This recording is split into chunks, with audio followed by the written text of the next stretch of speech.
well, how do I decide what the right asset allocation is for me? And the particular point on that is the for me bit, because there is no one answer. If you spend enough time on Reddit, you will find a lot of people pushing the 100% equities option. And whilst that might feel good in a generally rising market, it's unlikely to be the right answer for most people over the long period. So let's get into have a look at that. And the key issue here is really about behavior. In the words of Benjamin Graham, author of The Intelligent Investor, it's a tough book to read. If you do, it's a gem of a book. It is worth persevering.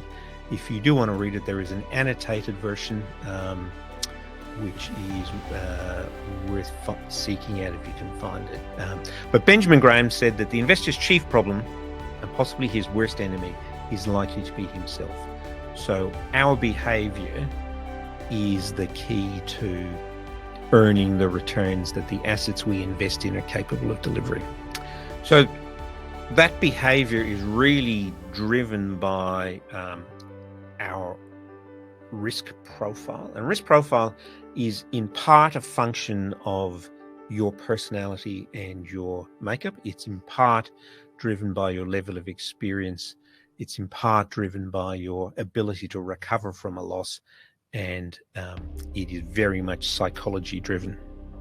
So we generally describe risk profiles in a spectrum from conservative to high growth.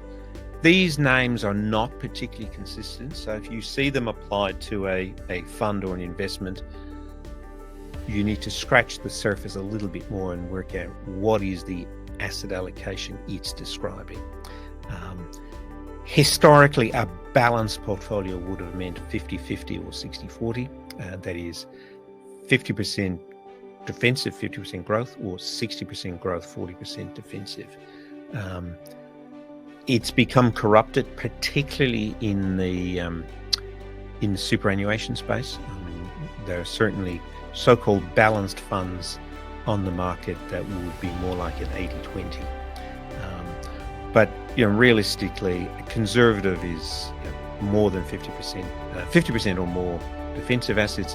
Balanced is these days should probably be 60% growth. Growth might be 70 to 80, and high growth 80 to 90, or perhaps even 100%.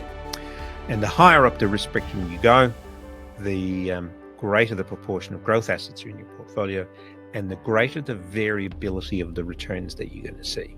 So your expected return goes up the further to the right of this graph that you go, but so too does the variability of your returns. And the variability is the thing that stops people realizing the return.